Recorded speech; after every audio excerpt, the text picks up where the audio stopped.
Hi guys, welcome to this video. In this video I'm going to be covering an area which quite a few people mentioned in my last video where I looked at the Alport X HD Scenery V3. Now I'm just going to clarify a couple of bits. The first bit that people mentioned is whether or not I understood how the X-Plane 10 Scenery works. And I'll explain how I understand it works, and please feel free to leave comments if I've got this completely wrong. By the way, we're not taking off because X-Plane 10, ooh, nearly slipped there. X-Plane 10 models wake turbulence, so that was a C130. There's no way I'm going to take off in a 172 after that.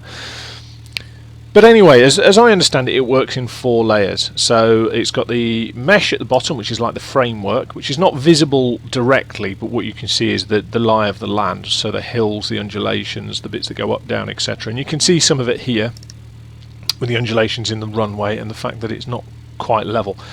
I think that's a little bit excessive, but I don't know many runways that slope quite so badly. The second layer above that is the texture, which is the one of the fundamental bits I'm looking at here. Then above that you've got the street mapping in terms of streets, railways, that kind of thing. And then on the very top of that you've got, if you like, the fluffy bits on top, which is this sort of stuff, the buildings, the runways, the airfields, etc. So I'm not anticipating it to change the airfields that dramatically. Obviously it's photo scenery that's involved here, so it may well change quite a few of them, but if there's any runways in the global airports over the top, then it will mask whatever's in the photo scenery. So let's have a quick look around from here and we'll have a very quick scan.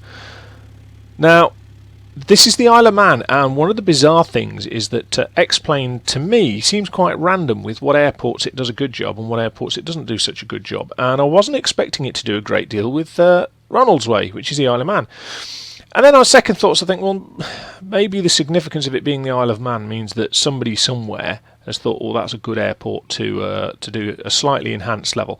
And that's one of the things that does differentiate X-Plane from FSX, is this is the enhanced level of scenery. And whilst the hills and the mountains and all that kind of stuff look really great, the reality is that that most of it doesn't. Now I think this is Douglas over here. It's a long time since 24, 25 years since I've been to the Isle of Man. In fact, no, 22 years. And I only went there for a weekend, so there we go. But I think this is Douglas. It does have some fairly high peaks over here, some terrain. Now obviously with X-Plane 10, with its default scenery, actually the hills normally come out really well. But let's zoom in and see what we've got. Now this is the thing with the textures, is the textures are designed that at a distance they look quite good.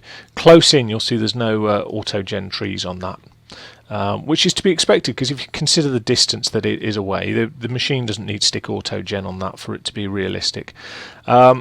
These textures here are a little bit less so, because you can see that we've got the textures. It's obviously designed to be wooded area, but when we're close to, it doesn't work as effectively. And we've also got odd roads that are crossing taxiways and everything. It's very bizarre. So what we're going to do is we're going to load up the Simheaven stuff into it in a moment. We will then have a look at it and see what the difference is. Before we do that, I'm going to take us over towards Douglas. We can look at the built-up area. Whilst I remember, I'll demonstrate the auto-gen element of this in terms of, you can see we've got a fairly close-in section of auto-gen scenery here. Now it's the plausible scenery that X-Plane 10 uses, and it's every bit, you know, designed with the point of making the world plausible. But if I look over towards Douglas here, you can see that ultimately it's got limitations at this sort of range. So it's got all the buildings, it is following the roads fairly well, it is looking at things and going, actually I think there would be a building here, I think there'd be a building there. We've got some 3D trees lining a road in amongst the forest, which seems a bit odd, but there we go. And you can see once you get to a certain range, it kind of cuts out. So we'll have a look at that and we'll fly over towards Douglas, or at least I will. I'm going to skip the video between being here and there, because there's no point really. But what we'll do is we'll get airborne,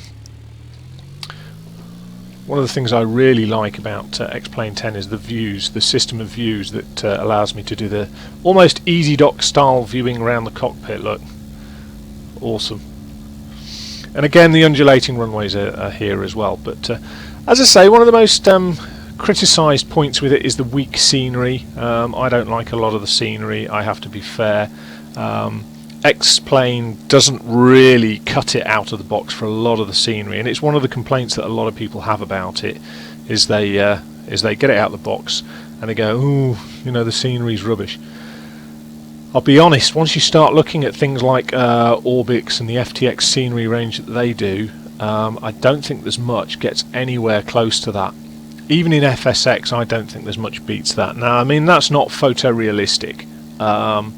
That's kind of a mix, if you like. But fundamentally, I don't think anything beats FTX. It's one of the strongest points for FSX at the moment. Hopefully, it will get sorted for FSX Steam for all those who use Steam, and it'll get sorted in a reasonable time frame. Now, the Simheaven scenery I'm looking at has a zoom level that impacts greatly. Now, if you imagine the zoom level is going to affect the level of detail of what's on the ground, you can see we're what? Let's have a look. We're 1,000 feet above sea levels. We're probably about 600-700 feet in reality, and it just doesn't cut it really.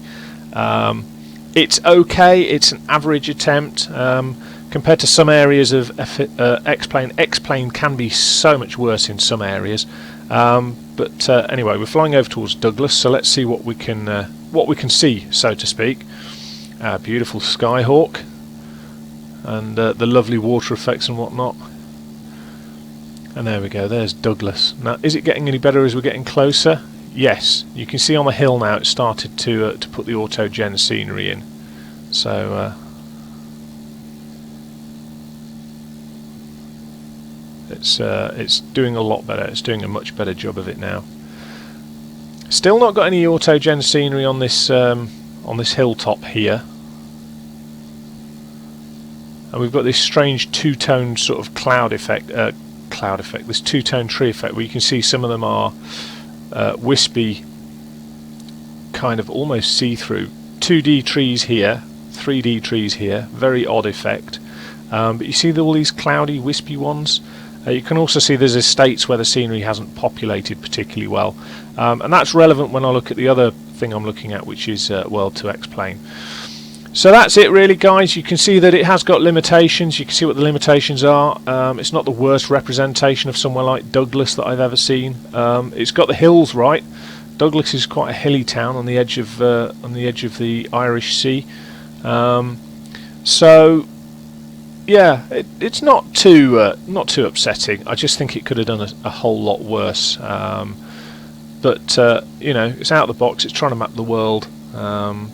Unfortunately, I don't think it matches X-Plane in probably 90-95% of the world coverage.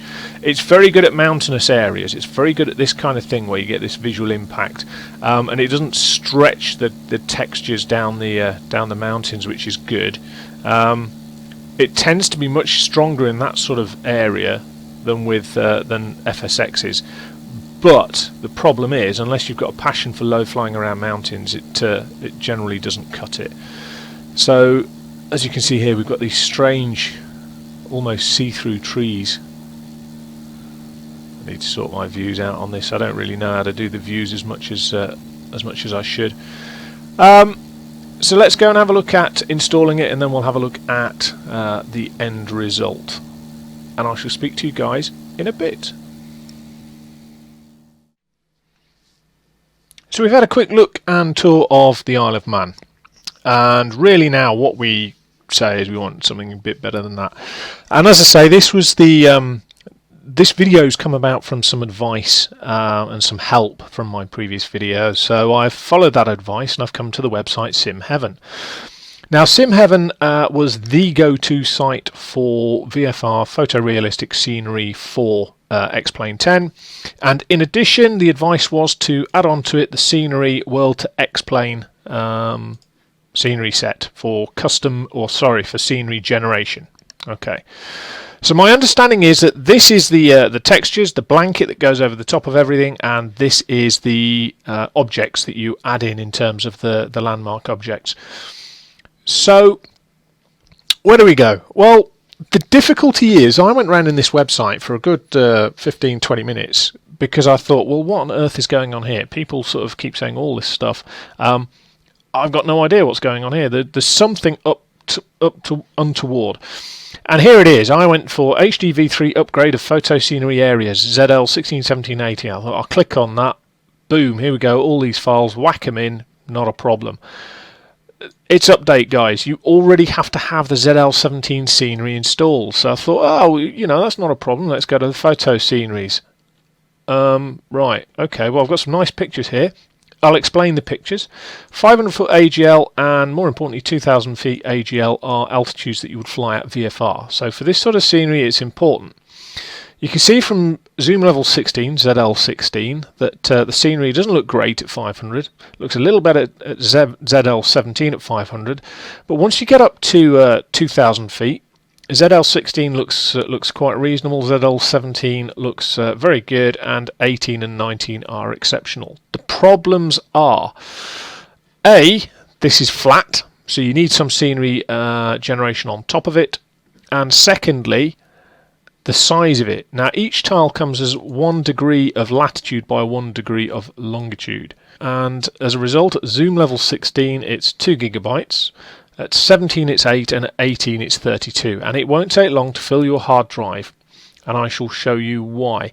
I couldn't find, and there's a good reason why, I couldn't find ZL 17, 18 and indeed 16 on this website. The reason is it's been removed. I don't know the background behind that, but what I do know is that going through this website, and I've searched for some other websites that might be able to provide it, you cannot get it. You've got to bear in mind virtually all of the sites that do photorealistic scenery take this imagery from Google Earth, and although that's free in terms of access to it, I don't quite know what the issues are in terms of copyright. This, for example, points out it's a private site, private use only. So I don't know what the ramifications are in terms of how and why these things come about, but you just can't get it through Simheaven. Now there is this repository at zonephotoxplane.fr, which is this one here. If you go to global map, I find this absolutely hilarious that you go to global map, and the global map apparently consists of predominantly Europe and a couple of other small islands out and about. So there's one down here by Australia, one here off the coast of Africa, off the east coast of Africa, and a couple down here, and then virtually everything else is Europe. Not a problem, unless you live in certain parts of Europe. So the majority of the European continent is very well done. The UK has 6 or 7 tiles missing, completely absent, so you've got to bear in mind that if you fly into these areas you will not get the photorealistic scenery. So what do I do at this point? Well, I've chosen Land's End, so you click on that, Isle of Man, my mistake, click on that, it gives the link that you can download, you click on that, it comes to the download link. Now here, it does point out Java must be installed on your computer.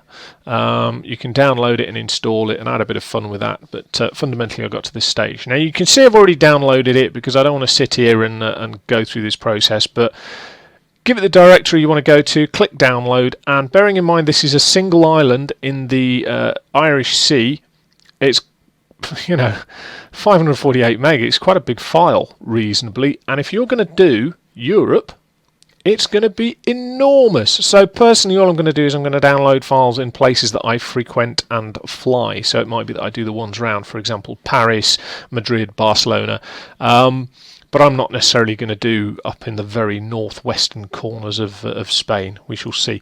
Once you're at 20,000 feet, most of this is largely irrelevant. So there we go.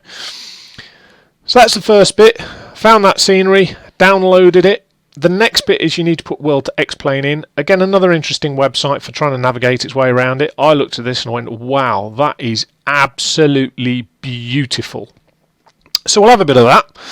Now, it's a scenery generator, so what you've got to bear in mind is that the vast majority of this website is related to the development or generation of scenery by scenery developers. So when I went to the downloads, I was looking at it thinking, well, none of this seems to be what I'm after. So I then went to Scenery, and this is the bad boy. This is the one you want. Now again, it's hidden in the text. The first thing you need to be aware of is that you need these three scenery libraries. Now these libraries are just objects. There's no actual scenery in them, and it tells you need to place them all inside the custom scenery folder, and then above everything except airports. Not a problem. This is, however, the key bit, externally hosted sceneries. Click on that and it comes up with this. And this is the list of experimental sceneries. You can get rid of that duplicate window. Now, first thing, some people will miss it. Read before installation. It's already told us that we need these three scenery object libraries. And I have to point out these contain huge numbers of objects. The next thing is, in addition to what's been pointed out, well, you get the idea. In addition to what was pointed out on the original w2xPlane opening page, you also need the world models library. Now, all of these can be got fairly easily just by going to these sites. The world models one, for example, can just be downloaded there. Not really a problem. And then what you need to do is you need to go into one of these. So obviously I want Europe, and it's got the w2xPlane scenery blocks as archives. And Isle of Man is there, so you can either have it at standard density or HD, and the difference is the range, if you like, at which the objects are drawn and placed. So huge amounts of information here. I clicked on the Isle of Man beta 6.0 HD, and subsequently I ended up with all the files downloaded. So these are all the files that I've downloaded, and in advance I've also extracted them, so I'm not messing around wasting time. So in effect these six are no longer necessary. Okay, OpenScenery X has an installer, so double click on that, let it do its funky thing, and you're sorted. Didn't really want to do that, but there we go. And this is the scenery pack notepad. After you put OpenScenery X, it automatically installs a line for it. Now this is in a hierarchy, so when you go back to the Simheaven photo sceneries, go to the FAQ, and very kindly they've got the priority for the scenery packs, so that helps out no end. Just so we can have a look, let's narrow that down a bit, put it there. Hello, come back. You can just check the order. So original airports, I haven't got any of my own custom airports, but the original airports there, global airports. Then you've got some scenery areas, which are the custom ones. Produce very nice scenery, but there we go. And scenery, OpenScenery X is down here as an add-on library. Okay. Next thing we need to do is we're going to open up another window, and we're going to move all our files and folder across. So xPlane video downloads. First thing we do, go into world models, make sure we've got the custom scenery world models. Once you get to the list of all the files, go up one level, drag it across and put it into your custom scenery folder. Simple as. And then you do the same for all of these. So make sure you get to the highest level, drag it across, put it in there. OpenScenery X we've done. R2 library, yep, there's all the files. So up one level, drag it across, put it in. And then finally we've got these two, w2xPlane, so get it to that point, and that goes in. And the last one is the actual photo scenery. Let's just make sure. Because they come in multiple folders, I always tend to drill down into make sure I've got the one I want. So close that, get out of that. And the next thing to do is just to run xPlane 10. Don't have to run very much of it, because basically one of the first things it does is it generates, I don't want to upgrade now, it generates its scenery files. very early on in terms of the hierarchy in the structure. So it checks what files there are. So I'm just going to close that, because if it's not in the right order, then I will suffer problems. So let's go to custom scenery packs, and you can see it's whacked it all in here. Okay, so this lot all needs, these are all models, so let's cut that, paste that one down there, cut those two, paste them down there, thank you very much, cut those,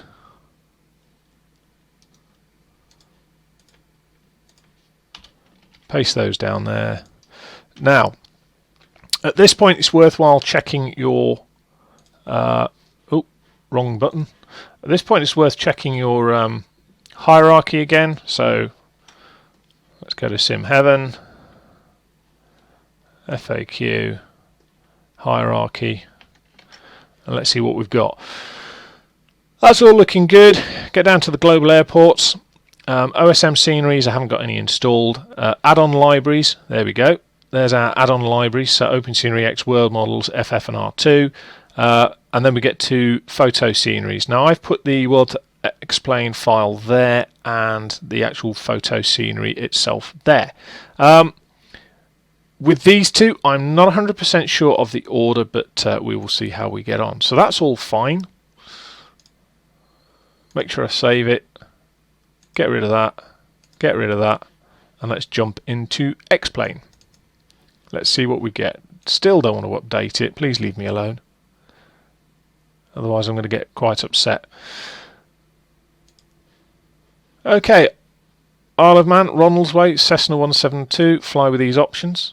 I'll let this this load so you guys don't have to sit through it, and I shall speak to you in a second. So here we are back at Ronaldsway, and this time it's with the Simheaven ZL16 scenery and World2XPlane installed. Now there's a couple of flashing buildings. I think that's artifacts just down to my install. I don't think it's anything to do with the scenery per se. Suffice to say, Ronaldsway's still got its lovely left to right slope. Now the first thing I've noticed, even before we've done anything, is that the textures look a lot more muted. They look a lot paler, sort of washed out. Now the thing to remember is the texture colours predominantly come from the imagery, the satellite imagery that's taken. So one of the things to be aware of is that without further work, to the best of my knowledge, Simheaven will not show winter textures of snowy areas, that kind of thing. So let's go outside the aircraft and have a quick look around, and we'll see what we can see.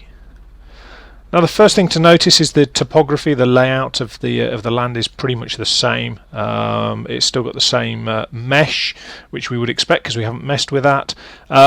However, the following things are apparent. The first thing that's apparent is the roads that came down here that hacked through the side of the runway and taxiways, they've gone. So we've got the proper road network. The second thing is what we've got a decent set of trees that follow that road stroke river network there, and you can see them around here, and you can see them populated to various densities. You can see the buildings, they look reasonably European. They're a bit garish for me, they stick out a little bit too much, but if you're flying tube liners at 10,000 feet plus, you're not going to notice that. And it follows around here with the coastline, with the buildings nicely on the coastline. So you've got your little bungalows here, which is consistent. Aircraft carrier, if you want to go and play with an aircraft carrier, lovely water effects again. And then you've got this monstrosity. I really don't know what's going on here. I don't remember the Isle of Man having two sort of 50-metre tall lighthouses.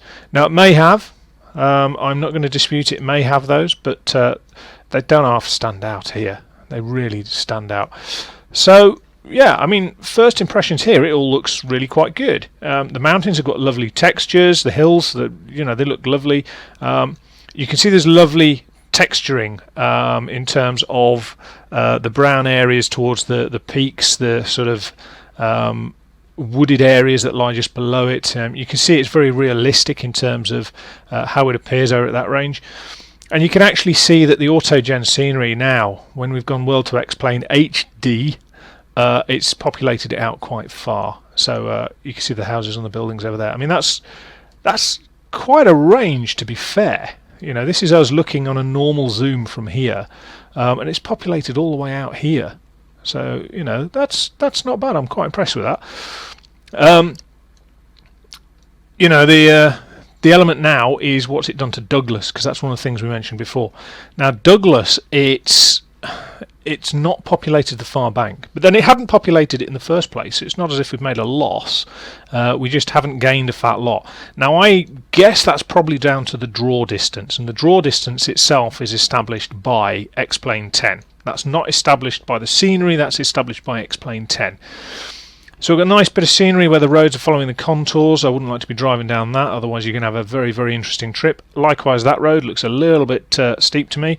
But fundamentally, the basics are there. World2XPlane is trying to generate something a bit more plausible than the alleged plausible scenery. We've still got our slightly hollow trees, weird ghostly apparitions. Got our telephone lines, you know, got our little bridges in here, look. So we've got pretty much a little train going around, a little bit of a dip there for him, but there we go. That's because the contours are quite literal about it. And we've got the nice, you know, UK-style random field layouts, as opposed to, say, the arable lands of Lincolnshire or areas of America where it's all very organised. It's that usual British sort of farm hodgepodge mess. It looks quite reasonable from up here. Now, one of the things to remember is that it's ZL16. It's not the higher levels of zooms, 17, 18, etc. So we've got to have some balance to our considerations for it, and the balance pretty much is that close in, down below 2,000 feet, it's probably not going to look great. Now, what I will say is that the textures, the default textures, aren't great anyway, so anything better than that is going to be an improvement. But what you can see is that you know, at the moment it looks better than originally it did. Now, it's a shame we can't get hold of ZL17 anymore, because that really, from the photos I saw, really did look awesome. Stop playing around with me, wind. I need to adjust my pedals. I really do need to get them sorted, because they're far too sensitive at the moment. Now, Ronald's Way, I appreciate the intent with undulating runways, but here I get a massive bump, so I have to try and take off early. Because if I don't, what then happens is I get thrown into the air, land on my nose wheel, and have a huge fiesta of light and sound as I crash and burn. I'm sorry, Mr. and Mrs. Flight Sim 481, we're sorry to inform you that ... So, the overall effect thus far for me is better. I mean, to be fair, I'm not a fan, and a lot of people aren't a fan of the default FSX scenery once you get out into the countryside. It doesn't look particularly bad at the moment, so what we're going to do is fly over to Douglas. You can see where it's followed the roads and rivers and whatnot, and it's got quite a nice effect. It looks a bit patchy and speckly because of my AutoGen settings, because I haven't got trees to mega lots, you know, tons and tons and tons, over forested and over flooded with trees. If my system was capable of doing that, then it would probably look even better than it does now. But at the moment, I'm quite happy with the settings I've got, and I'm quite happy with the scenery I've got. Now, at the moment, we are just coming up to 1,000 feet AGL. And the difficulty I've always had historically with photo scenery is that all the textures look so flat, which is a bit of a nightmare, really. So here we go, let's have a look as our marvellous Skyhawk climbs away. However, once you get outside and you have a look around, you can see that actually it's not too bad at all. The scenery for me, it's better than default, it's more accurate than default, and this is one of the things. A lot of people get carried away with the X-Plane FSX comparisons, and what I would say is they're both fine sims, they're both different. I wouldn't want to diss one over the other, to be fair, because I think they both have their purposes. I really like Orbix's FTX scenery. I adore it. I think it's great. I think in terms of immersion factor, it's amazing. However, one of the big things about photo scenery is that these features that you can see exist in real life. The road layout is exactly as it exists in real life. The visible features that you get mean that if you are, I don't know, a private pilot and you want to practice flying a route that you're going to fly, you can do all your flight planning and you can actually fly the route and check the visual landmarks. And one of the joys is that you can't do it in real life, but what I could be doing is I could be flying along and I could say that one of my checkpoints was a building just before this wood, bit exceptional, or sorry, a T-junction just before the wood. And yes, it's easy enough to look outside the aircraft, but there's a lot of junctions here. So one of the things you could do in a flight sim, which you can't do in real life, is if you get lost, you can go, well, where the heck is that point? You can go, oh, where is it? There's the crossroads, that's the one I was after. So it affords you the ability to actually rehearse real life, and I think that's something that for real life, particularly PPL students, is a valuable asset. Okay, so there's Douglas. What we're going to do is we're going to fly over towards Douglas a bit now and see what we get. Let's jump back in the cockpit and go over there. What are we at? We're about 3,000 feet.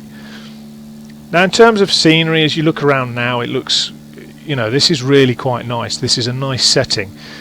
And I think in terms of the scenery that's available to X-Plane 10, let's take some of that power off. We don't need to be charging through the sky, throwing the fuel out the side of the aircraft as we go. I think in terms of scenery available to X-Plane 10, it's absolutely fantastic for what's currently available. Now, I know there's payware photo scenery out there, and this may be where the problems come with the free stuff that's been available previously. I know there's payware where they've gone and paid for and bought the satellite imagery, or paid Google for the satellite imagery. So let's have a look down here. Now, this is where it comes down to individual settings. You can see that it's populated the far banks more than when we looked at it. So you've got this estate here, you've got some trees here, but it's not fully populated, and it's not fully populated down here. Now, the reason for that is nothing to do, in my opinion, with World2XPlane. It's the settings I have. If I whacked my buildings up to Mega Redonkulous and my trees up to Day of the Triffids, this would be much better. So the limitations are probably more down to my system than the scenery. But I do love it the way it follows these contours and these features. You can see actually that with World2XPlane it is actually following the features. Still get a bit of a ghostly tree effect over here. Look at that, some sort of ghostly ethereal plantation. But yeah, so what I'm going to do is I'm going to do another thing, not involving assessment. Look, a couple of nice radio masts over here, which I can assume, because they're here, they will probably be there in real life. So you can see the difference. You can see as you get up and higher, actually it becomes more believable. Now, I'm not quite sure what this strange black line here is. I have to be honest, it looks a bit bizarre. Not got any idea what that is. There's a couple of them. This scenery is taken not just from satellites, but also in the UK there are companies, reconnaissance companies, who do low-level mapping. And what they do is the very high definition stuff you see doesn't come from Google Earth. It comes from aircraft crisscrossing over the UK taking visual imagery. But what I'll do is I'll be back in a second and I'll show you another aspect of it. So this really is the last bit I wanted to leave you with, guys. This is the DA42 Twin Star. If I can get my virtual cockpit to work. And this really is it. We're at 12,000 feet, tube liner territory, very definitely where the big boys play. And if we look outside, there's our aircraft, lovely sunset, and that is Simheaven scenery, ZL16 from 12,000 feet. And I have to say, I think it looks fab. It just, I mean, the views, the lighting has always been good in this, but the views are just tremendous.